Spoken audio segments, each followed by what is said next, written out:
Garrett Holloway stood in front of his old garage with motor oil on his hands, the kind of stain that never fully washes out no matter how long you scrub. Behind him, under a gray canvas tarp, sat a 1967 Shelby GT500 that hadn't moved from that spot in years. Whitney Boone stepped out of a black Rolls-Royce, smoothed her blazer, and placed a check for $1 million on the hood like it was the most generous thing anyone had ever done for a man like him. She thought a single father drowning in back taxes would sign anything put in front of him. Garrett looked at the check, looked at the car, and said, "Not even for $1 million." Whitney laughed. 10 days later, that same car sold for $5 million. Stay until the very end, because the real reason Garrett turned down $1 million will leave that CEO completely speechless. The town of Denton, Arizona didn't have much to recommend it. 2 traffic lights, a diner that had been under the same management since the 1980s, and enough flat desert on the outskirts to make a man feel genuinely small if he stood still long enough. Garrett Holloway had grown up here, left briefly for trade school in Phoenix, and returned when his wife, Lena, got sick the first time. He stayed when she got sick the second time. He stayed after she was gone. That was 6 years ago. He wasn't leaving now. Holloway Auto Works occupied a corner lot on the far end of Maynard Street.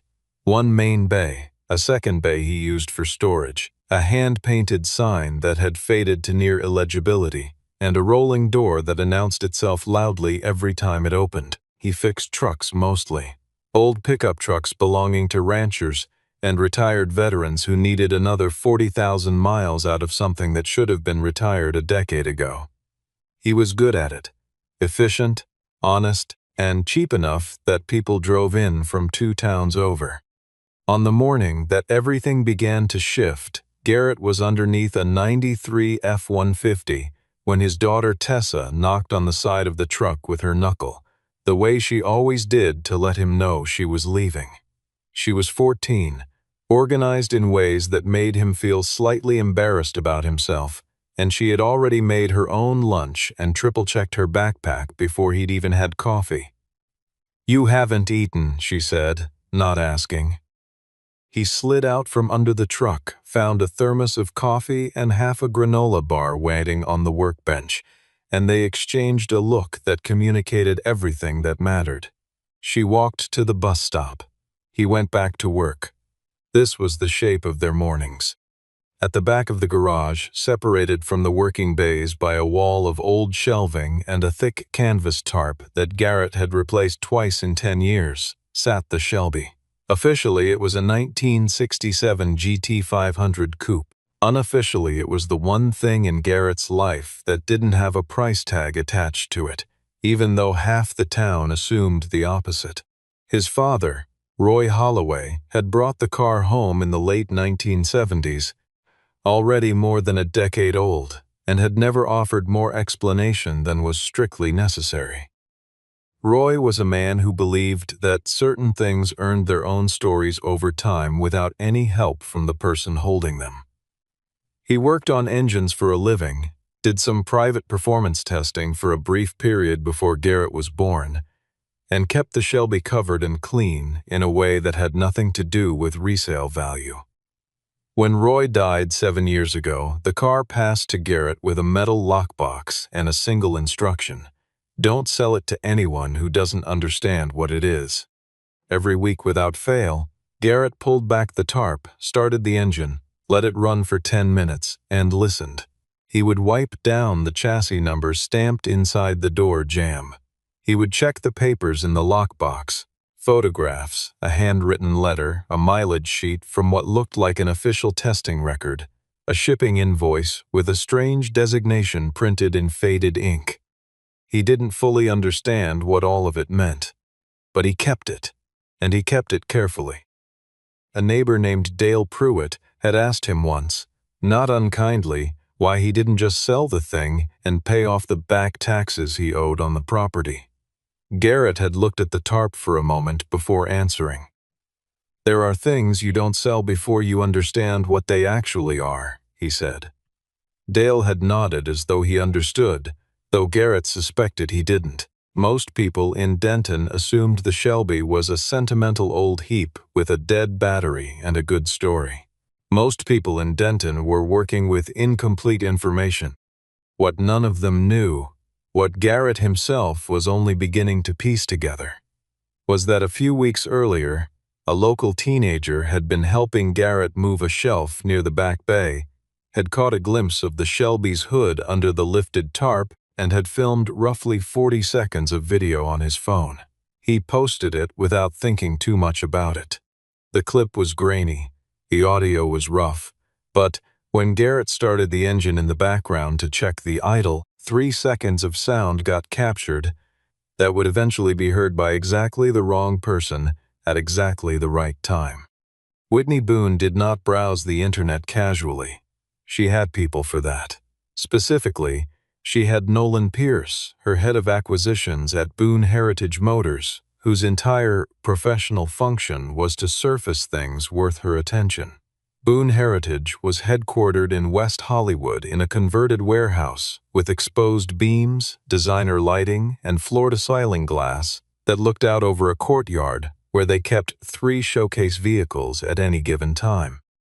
The company specialized in rare automotive finds, sourcing, authenticating, restoring, and reselling collectible American cars to buyers with more money than patience. Whitney had built it from a regional brokerage into something that got profiled in trade magazines and invited to private collector events in Scottsdale and Pebble Beach. She was 4 years old, had no patience for inefficiency, and had an instinct for undervalued assets that she considered one of the few truly reliable things about herself. When Nolan sent her the 40-second clip, she watched it twice before calling him back. The first time she watched for the visual details, the vented hood, the placement of the GT500 badge slightly rearward of the standard position, the lower body seam that ran a 1/4 inch longer than production spec. The second time she closed her eyes and listened to the engine. The sound was layered in a way that off-the-lot GT500s weren't, a particular mid-range resonance that came from a different cam profile. She didn't say any of this to Nolan immediately. She said, "Find out who owns this." Nolan found out within 48 hours. The owner was a 38-year-old garage mechanic in Denton, Arizona, named Garrett Holloway. He owed $11,000 in back property taxes. He had a daughter in middle school. His garage had 3 active accounts and 3 inactive ones. His credit file was manageable but tight. The property itself had been in the family for 30 years. Whitney listened to Nolan read through the summary and felt something she privately recognized as anticipation, though she would have described it to anyone who asked as professional assessment. "He's cash-strapped," she said. "He doesn't know what he has." Nolan suggested approaching with an offer in the range of $300,000, which would be a windfall for a man in Garrett's position and a fraction of what the car might bring if her instincts were right. Whitney thought about that for about 3 seconds before deciding it was too modest for what she had in mind. She wanted to make an offer that didn't look like an offer at all. It had to look like rescue. $1 million, she decided, was the exact number that would make a man in financial difficulty feel like he'd won, while she was actually walking away with something worth 4 times that. She had already spoken to Preston Tate, a private collector in San Francisco who had spent 2 years looking for an authenticated GT500X prototype and who had the resources and the motivation to pay anything within reason. $1 million in person, she told Nolan. "We drive out there. We make it feel ceremonial. He won't say no." Nolan had agreed. He was wrong. They arrived on a Tuesday morning, 3 vehicles total. Whitney's Rolls-Royce, a black SUV carrying Nolan and 2 junior staff members, and a flatbed transport that had been booked to take the car the same day. The convoy pulled into the lot at Holloway Auto Works and sat there for a moment in the way that expensive things often do before making their presence fully understood. The rolling door was open. Garrett was visible through it, wiping down a socket wrench with a red shop rag. He looked up when the cars pulled in, but he didn't walk toward them. He waited for them to come to him, which they did. Whitney stepped out first. She was dressed in a charcoal blazer and slim trousers, heels that made a specific kind of sound on asphalt, and she wore the particular expression of a person who has already decided how a conversation is going to end. She looked at the sign above the garage door. She looked at the stain on the concrete apron. She looked at the single oscillating fan mounted on the wall above the tool bench. None of it impressed her. She introduced herself, told Garrett who she was and what her company did, and asked directly whether he was the person who owned the 1967 Shelby. Garrett said yes. She asked to see it. He said nothing for a moment, then set down the wrench and walked to the back of the garage without further comment, which was either indifference or confidence, and Whitney, despite herself, couldn't immediately tell which. When he pulled the tarp back, the car came into view the way a well-kept secret does, all at once undeniable. The paint was aged, a dark navy that had gone slightly chalky in places, but the body was straight and the chrome was intact, and the leather inside was cracked but original. The hood was bolted clean. The engine bay, when Garrett lifted it, showed no modifications and no visible rust. When he started the car, the sound moved through the concrete floor of the garage and up through the soles of everyone's shoes. Whitney felt her jaw tighten and made herself not look at Nolan. She walked a slow circuit around the vehicle, touching nothing, studying the details that had caught her eye in the video. They were all there, every one of them. She reached into the interior breast pocket of her blazer and produced the check which she had written that morning in a hotel room in Phoenix. She set it on the hood. $1 million, made out to Garrett Holloway. I think a man running a garage like this one doesn't need to pretend he needs time to think, she said, and there was something underneath the words that was designed to land a specific way, and it did land, but not the way she intended. Garrett looked at the check. He looked at the car. Something in his expression was entirely still the way a level surface holds still in wind. Not even for 1 million, he said. Whitney blinked. She waited for a revision or a qualifier. None came. She looked at Nolan, who looked back at her with the expression of a man who is trying not to look as surprised as he is. Then she laughed. A short, genuine laugh that carried something in it she hadn't entirely meant to let out. He just turned down the opportunity to change his life over a pile of old sheet metal, Nolan said quietly to the other staff members. Garrett did not acknowledge this. He reached over, lifted the check from the hood by one corner, and offered it back to Whitney without drama. You're paying for the car, he said. But I'm waiting for someone who understands its history. Whitney took the check. She stood there for one extra beat. The kind that happens when a prepared person encounters an unprepared situation and then walked back toward the Rolls-Royce. Before she got in, she turned back once. No one else is going to come out here and offer you more than this, she said. It was meant as a warning. It came out sounding slightly less certain than intended. Word travels in small towns in a way that has nothing to do with technology, and everything to do with the fact that people don't have much else to do. By Wednesday evening, everyone in Denton who had any reason to know Garrett Holloway knew that he had turned down a $1 million check from a Los Angeles businesswoman over an old muscle car sitting under a tarp in his garage. The responses ranged from disbelief to amusement to a specific kind of pity that people reserve for someone they assume has made a catastrophic mistake.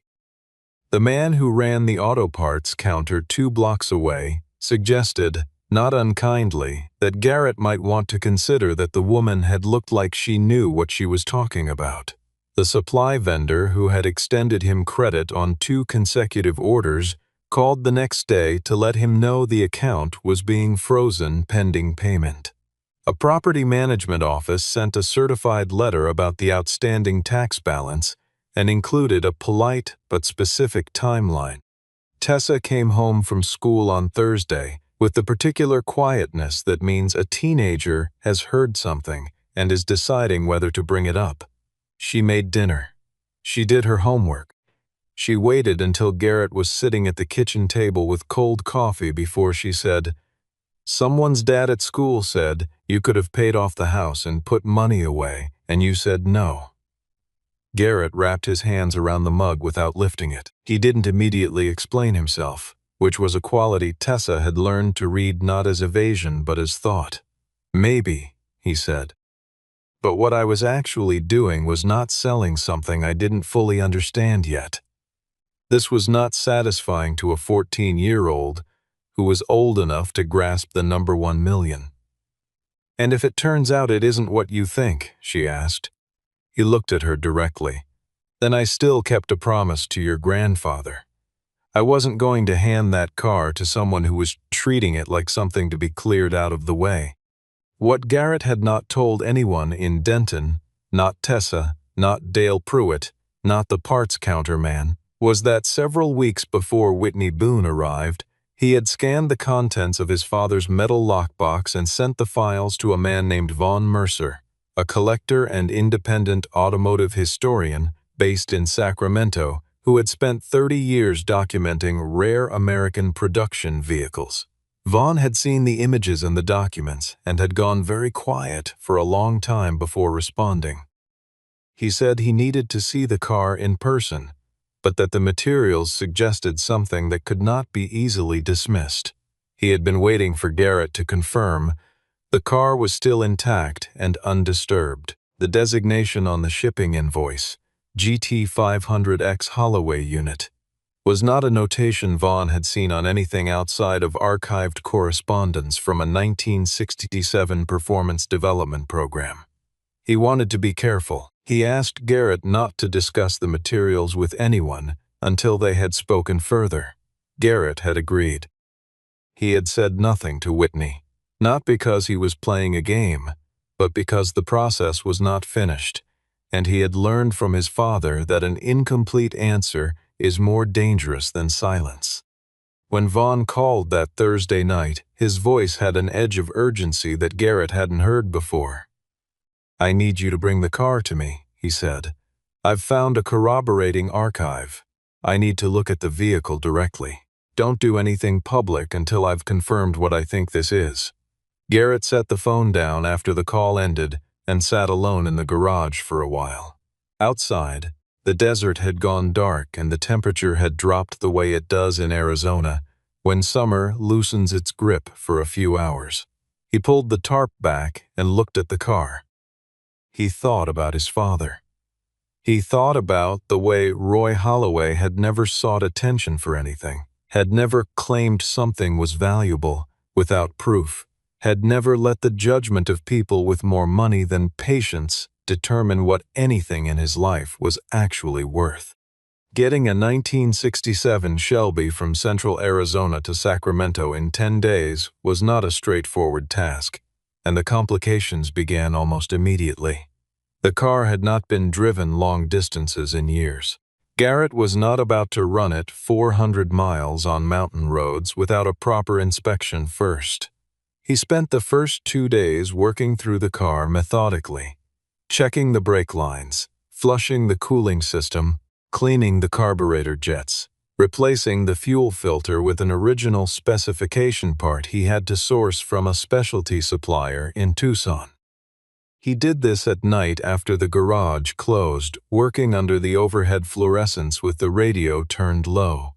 Tessa appeared once or twice in the doorway to the living quarters above the garage, watched him work without comment, and went back to bed.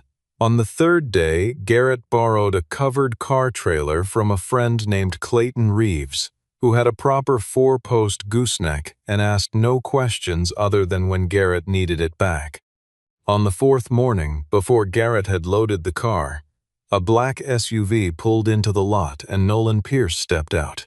He was alone this time, dressed casually in the way that people with expensive casual wardrobes do, and he carried himself with a slightly different quality than he had on his first visit, less the assistant and more the negotiator.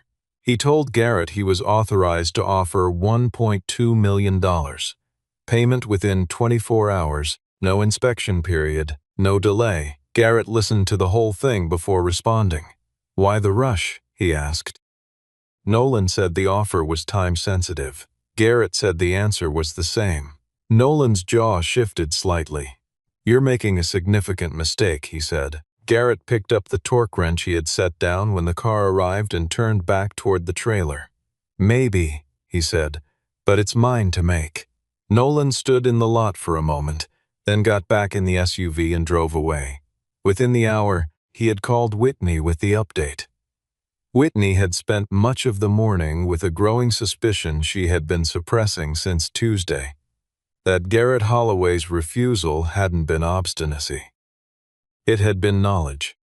Whitney Boone was not accustomed to situations she couldn't redirect. She had spent 20 years in a business built entirely on finding things before other people understood their value, and now she was in the uncomfortable position of watching a man she had dismissed move deliberately toward an outcome she had assumed she could prevent. She contacted 3 automotive journalists and 2 collector network insiders, feeding them a version of the story that framed Garrett's claims about the car as a desperate exaggeration from a financially struggling owner. Within 48 hours, a brief item appeared on a collector blog. Garage owner claims ordinary Shelby is lost prototype. It was skeptical in tone, dismissive in conclusion. Garrett read it on his phone while parked at a truck stop outside Bakersfield. He did not respond, did not call anyone, and finished his coffee before pulling back onto the road. She called him directly that evening. The call lasted 6 minutes. She offered $1.5 million. He declined. She offered $2 million, contingent on a signed agreement and confidentiality. He declined. Her voice, over the phone, lost a specific quality of polish that it had maintained through every previous interaction. "You are playing the role of the righteous poor man," she said. "But righteousness doesn't pay for your daughter's education." It was a calculated thing to say, and she knew it was calculated and said it anyway because she was running out of other instruments. Garrett's response came without pause. "No," he said, "but it lets me sleep." The line went quiet for several seconds. "You're making a mistake you won't be able to undo," she said. He thanked her for calling and ended the conversation. He arrived at Von Mercer's facility on the outskirts of Sacramento the following afternoon.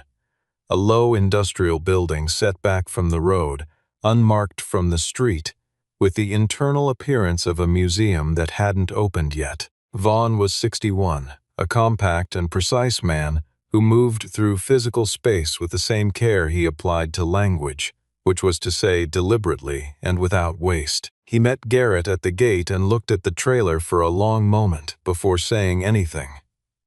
"Let's get it inside," he said. The two of them unloaded the car together without ceremony and rolled it into the main examination bay, where the lighting was the cold, even white of a room designed to reveal things rather than flatter them. Von closed the bay doors. The work began. Von Mercer had not made a definitive authentication claim in 11 years, not since a disputed '48 Ford Coupe had produced a lawsuit that, while resolved in his favor, had cost him 9 months and a great deal of sleep. He was not going to rush this. He started at the front of the car and worked backward, his movements slow and methodical, using a handheld magnifier on the chassis stamp and a spectrometer attachment on the areas of bare metal around the door jambs. Garrett stood back and watched without speaking, which Von appreciated. Some owners hovered and narrated. Garrett simply held his father's lockbox and waited. The chassis number did not appear in the standard GT500 production registry, which was either an anomaly of record-keeping or something more significant. The front subframe carried a series of hand-welded reinforcements that were not found on street production models, but had been documented on 3 vehicles from a 1967 performance development program that Ford had commissioned and then discontinued following the death of a test engineer. The intake manifold bore a small stamp mark that matched no catalog designation from the period, but which appeared in a photograph from a 1967 internal Ford engineering memo that Vaughn had acquired from an estate sale 7 years ago and never been able to place. He said nothing about any of this yet. He kept working. When he reached the underside of the dashboard and found a small aluminum plate bolted to the firewall, the kind of identification tag used for internal tracking on prototype builds, he went still for a long enough time that Garrett noticed. Vaughn produced the engineering memo from a folder and held it next to the plate. The designation matched.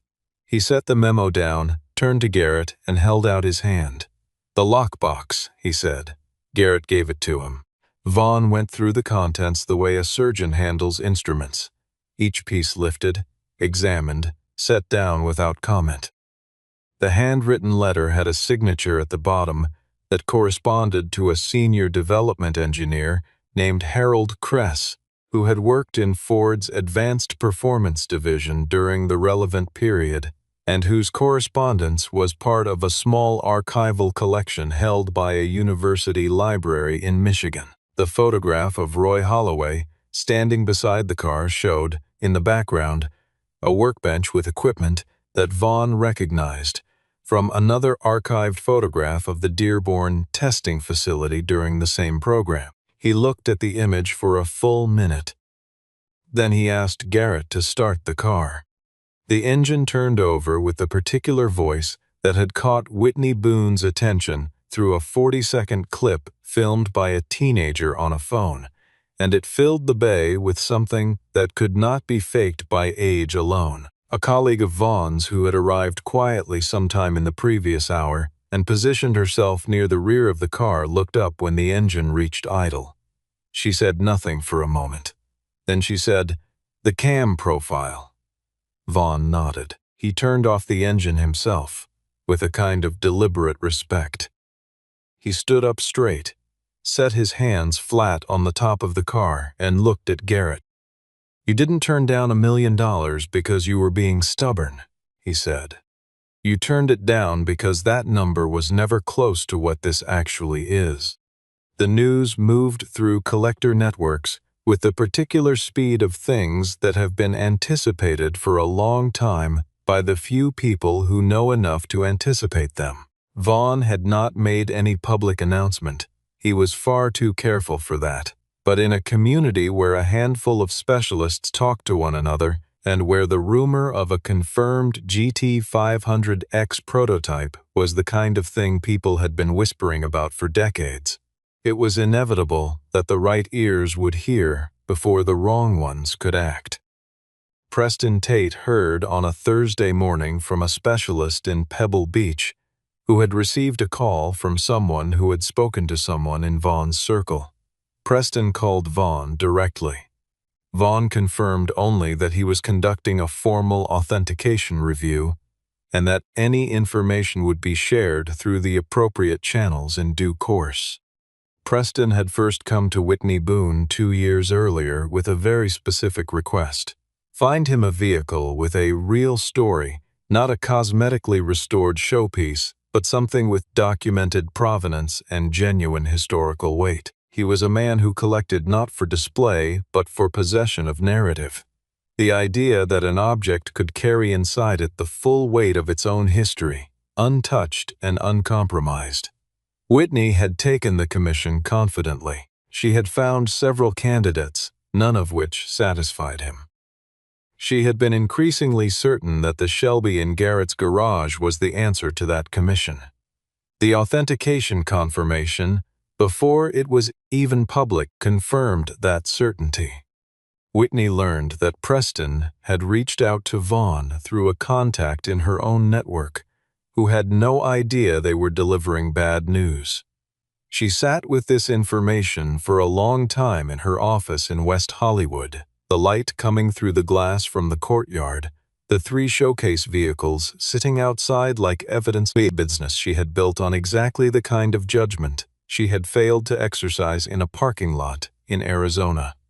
She called her assistant and booked a flight to Sacramento.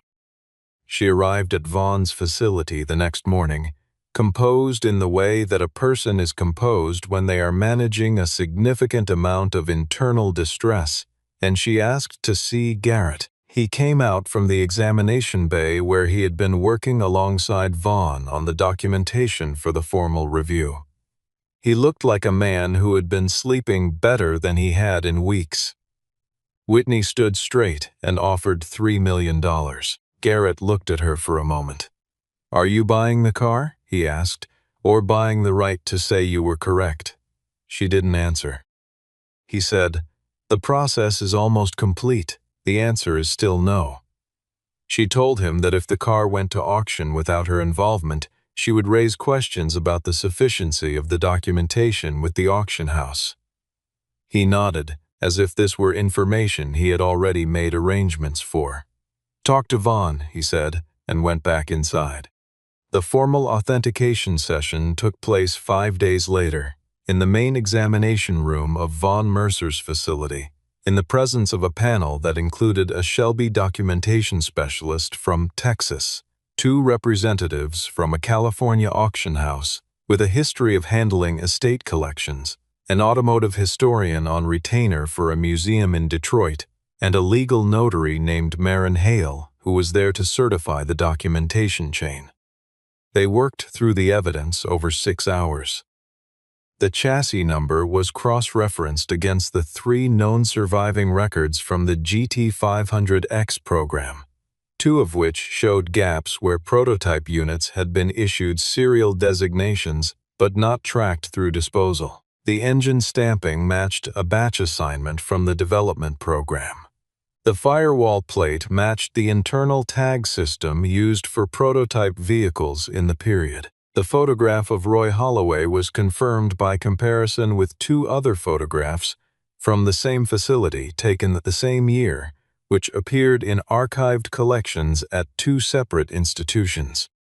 And then there was the document that Vaughn had located independently, through a contact at a Michigan archive, during the 10 days since Garrett had first arrived.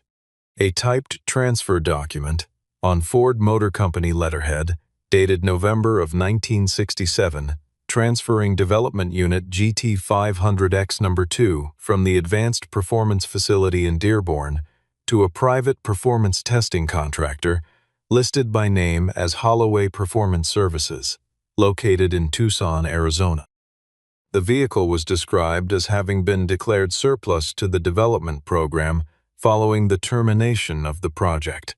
The document had been filed, misfiled, and found in a miscellaneous box of budget records where it had sat undisturbed for more than 50 years.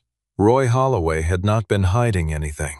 He had simply been keeping what was legally and legitimately his in the way that quiet men sometimes do, without announcement and without drama, waiting for a time or a person who would understand what it meant. Garrett sat in a chair against the wall of the examination room and held the transfer document in both hands. His hands were not entirely steady, but this was the kind of steadiness that has nothing to do with composure and everything to do with weight. The Shelby documentation specialist announced his conclusion formally for the record. The vehicle was authenticated as GT500X Development Unit No. 2, one of 3 prototypes produced under the program, the only one known to have survived intact and in operational condition. The auction house representatives exchanged a look with one another. The historian from Detroit sat very still. Vaughn said quietly that his preliminary estimate for auction value was between $3.8 and $4.5 million, and that this estimate did not yet account for the narrative premium that accompanied the vehicle's provenance story. Garrett set the document down on his knee and looked at the ceiling of the room for a while without speaking. He was not thinking about the money, or not primarily. He was thinking about his father, about Roy Holloway standing next to this car in a testing facility in 1967, keeping this specific object safe and whole and uncompromised for 40 years. Not because he thought it would be worth a fortune, but because he understood that some things do not reveal their nature on a schedule convenient to the people waiting for answers. The auction house set the date for 10 days from the moment Whitney Boone had first placed a check on that hood in a garage in Denton, Arizona. The auction was held in the private event space of a collector gallery in Pasadena, a long room with dark walls and precise lighting designed to make everything inside it look like it was already part of a museum. The 1967 Shelby GT 500X was positioned at the center of the room on a low platform, the original paint under the exhibition lighting, showing every honest mark of a vehicle that had been used and preserved and not cosmetically corrected. Garrett stood near the back wall in a navy suit that he had bought the previous winter for a school event of Tessa's and had not worn since. Tessa was in the third row from the back, next to Vaughn's assistant, her hands folded in her lap with a stillness that she had inherited directly from her father. Whitney Boone was present, seated on the right side of the room midway back, and she had chosen her seat carefully, visible but not prominent, close enough to participate if she chose, positioned to observe. Preston Tate sat in the front row in a gray linen jacket and the particular ease of a man who has decided on his ceiling in advance and is not anxious about what happens below it. The auctioneer introduced the vehicle by reading from the authentication summary in a voice calibrated to convey significance without haste. 1967 Shelby GT 500X. Development prototype. Unit number 2 of 3. One of 2 surviving examples from the program. The only survivor in operational condition. Documented chain of custody spanning more than 50 years. Held continuously by the Holloway family. Authentication confirmed by independent panel. Opening bid $1.5 million. Whitney's expression when she heard the opening number was the expression of a person doing arithmetic in front of an audience and finding the results unwelcome. The number she had offered, $1 million, presented as an act of generosity, had been eclipsed by the starting position before a single bid was recorded. The early bidding was careful and deliberate, the way it is when the people in the room have enough resources that the caution is professional rather than anxious. 1.5 became 2 million. 2 million became 2.8. At 3.5, a bidder by phone joined, and the room's temperature changed. Whitney made a single bid at 3.7, an act that Garrett understood immediately was not about acquiring the car. It was about being present in the record. Preston countered immediately at 4 million. The phone bidder came in at 4.3. Whitney did not bid again. Preston brought it to 4.8. The phone bidder paused, then came back at 5 million. Preston sat back. The room went quiet. The auctioneer repeated the number once, twice, 3 times. The hammer came down. The room exhaled and then, a half-second later, filled with the kind of applause that is less about celebration and more about recognition of something that was simply and completely correct. Garrett did not raise his hands. He did not make a sound. He stood against the back wall of the room with his arms at his sides and his chin slightly lowered, and if you had been close enough to watch his face, you would have seen something that was not triumph, and not relief, and not even satisfaction in the conventional sense of the word, but something quieter and more final, the feeling of a man who has delivered something to its rightful conclusion after a very long time. Preston Tate turned from the front row and found Whitney in her seat. He said, clearly enough that several people nearby could hear, "You watched a poor man refuse $1 million. What I watched was a man who knew precisely what he was holding."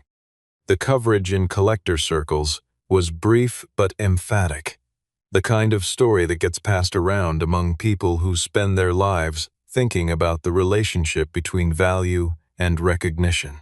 The facts were presented without embellishment because they didn't require it.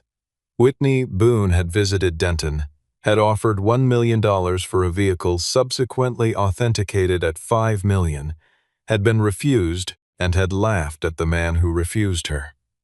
Boone Heritage Motors did not release a statement. Several collectors who had been considering consignments with the company quietly paused those conversations pending clarification.